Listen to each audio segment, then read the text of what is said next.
How many of you ever been lied to?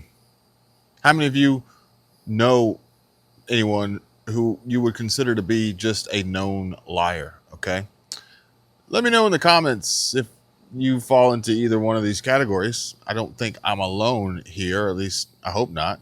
Be honest, folks. Don't be a liar. I'm just joking. I'm just playing. How y'all doing today? I've got some clips that I want to show you. I think it's 4 clips.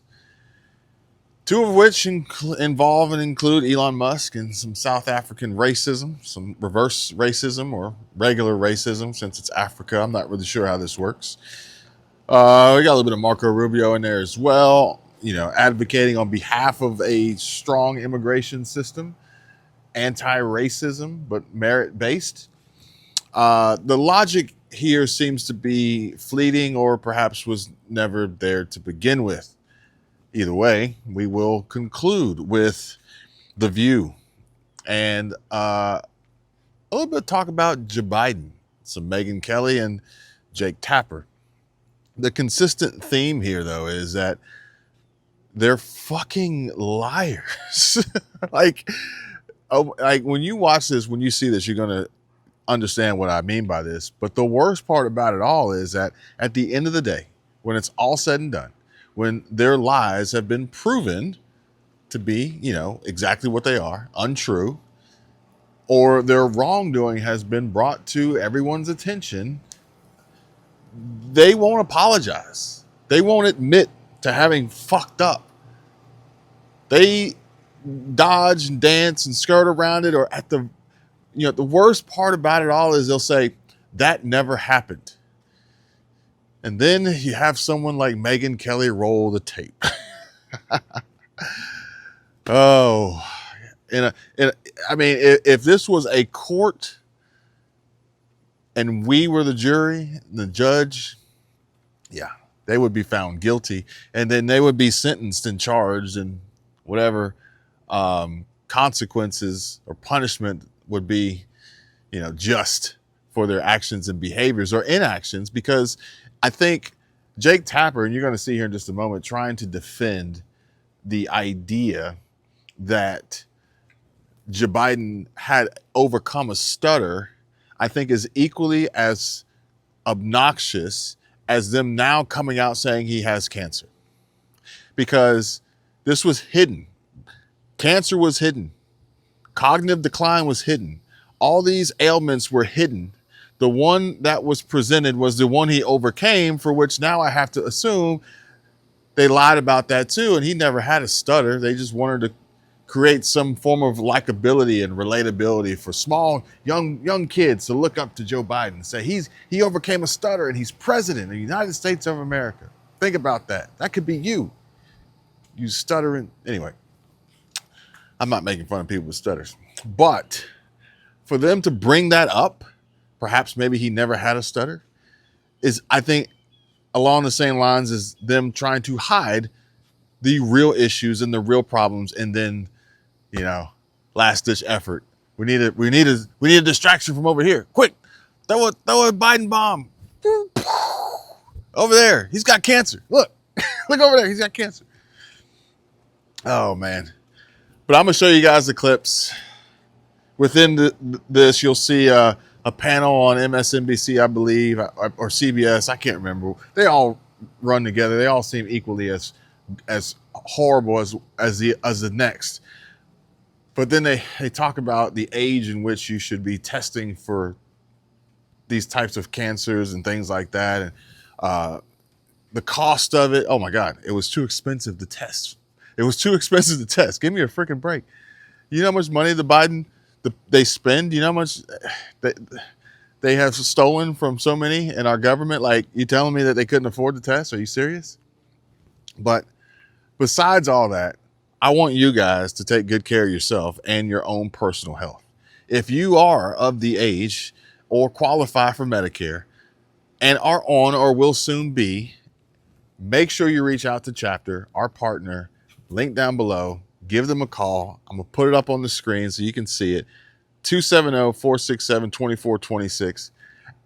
And just ask, what are my coverage options? Could I do better? And can I save some money? Because if medical tests are that expensive where the president at the time, Joe Biden, couldn't afford them, then I can only imagine what it would be like for us. I'm not on Medicare. I got a few years ahead of me before that happens, but I can guarantee you this, I will be calling Chapter to make sure that I'm getting the best deal possible and saving as much money as possible. So there's that. Hey guys, do me a favor, hit that like button. I really would appreciate it. That's all I really asked for. And now, without any further interruption, I give you the clips. The statutory phrase says you are entitled to entrance as a refugee if you demonstrate a well-justified fear of persecution. No, you're not entitled. So can you have a different standard based upon the color of somebody's skin? Would that be acceptable? Well, I'm not the one arguing that. Apparently you are, because you don't like the fact that they're white, and that's why they're coming. I'm just asking you to say that would be unacceptable. Well, no, I would say that the United States, a very easy thing to say. The United States has a right to pick and choose who they allow into the United States. Even based on the color of somebody's skin.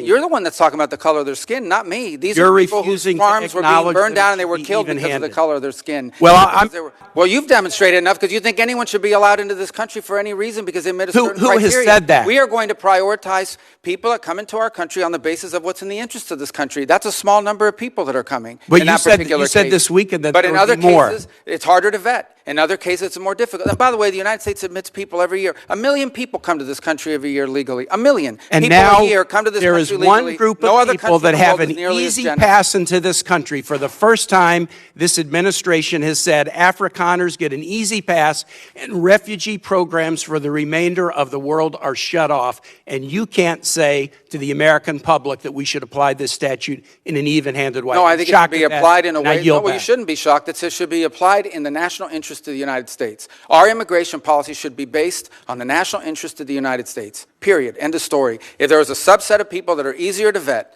who we have a better understanding of who they are and what they're going to do when they come here, they're going to receive preference, no doubt about it. There are a lot of sad stories around the world. Millions and millions of people around the world. It's heartbreaking. We cannot assume millions and millions of people around the world. No country can.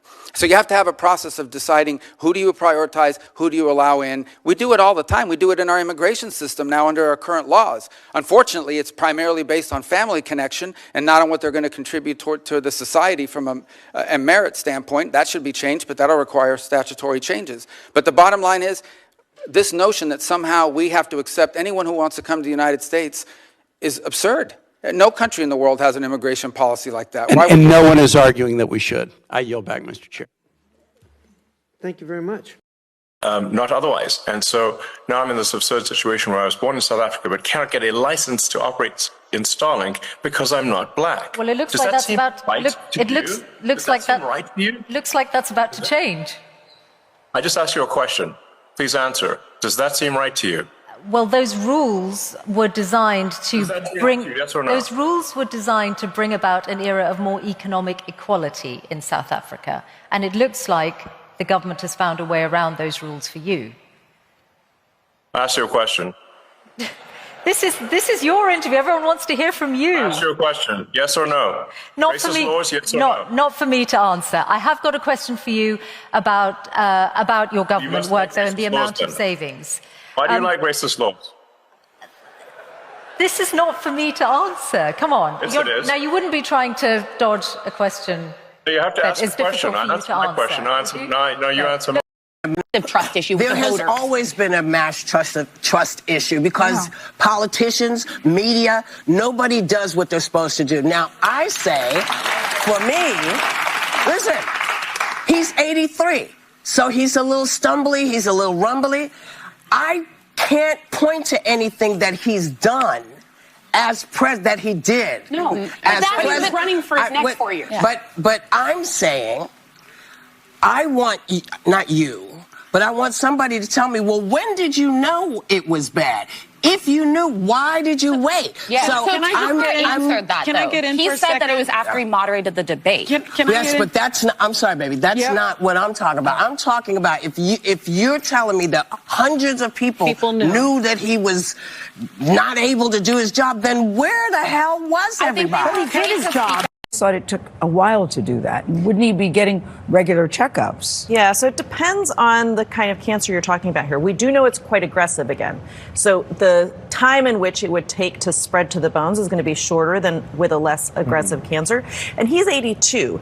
Normally, doctors will stop screening for prostate cancer at 75 or so, because after that, the prostate cancers you typically pick up are very slow growing. And so the harms of all of the testing and treatment for something that may not kill you, you're talking about risk versus benefit, it may not be worth the risk. Isn't there a blood test that men can take to know if they have an issue that might warrant further examination? So there's something that we call a PSA test, but that can also be indicative of many different things. It could just be you have an enlarged prostate. Maybe you have a low-grade infection in the prostate. There are many things that can cause that, and so this is, again, why after a certain age, doctors will typically stop screening for prostate cancer. Wow. But in his case, it's not screening. It's important to emphasize this was diagnostic because he had urinary symptoms, and so there was a reason to do more testing. Quickly, what is your final message to men of a certain age? Well, men of a certain age, you need to be seeing your primary care doctor for regular exams, and it's not just for prostate cancer. You covered the Biden presidency aggressively throughout the 4 years, and you didn't cover mental acuity hardly at all. I mean, time and time again, when issues came up, you seemed to be running cover for the president. You didn't seem interested. That's true. Well, I mean, we'll start with the Laura Trump issue that you referred. Here it is. This happened in 2020. Joe Biden, as we all know, has worked to overcome a stutter. How do you think it makes little kids with stutters feel when they see you make a comment like that? First and foremost, I had no idea that Joe Biden ever suffered from a stutter. I think what we see on stage with Joe Biden, Jake, is very clearly a cognitive decline. Okay. That's what I'm referring to. It makes me uncomfortable you are to watch somebody on stage search for so amazing. You're trying to tell me that what I was suggesting was I a think that you stuttering. were mocking his stutter. Yeah, I think you were mocking his stutter, and I think you have absolutely no standing to diagnose somebody's cognitive decline. And it's very concerning to a lot of people that this could be the leader of the free world. Okay. That is all I'm saying. I genuinely feel Laura sorry Trump. for Joe Biden. I appreciate it. I'm sure it was from a place of concern. We all believe that. Laura Trump, thank you so much. Do you want to apologize to Laura Trump now? You see what I tell you? They won't even apologize. They won't even admit wrongdoing. Look, I can't wait to read all your comments. Drop them down below. Make sure you give our friends over at Chapter a call. And if you enjoyed this video, if you liked this video, if it was entertaining, make sure you watch the next video. Thanks, guys.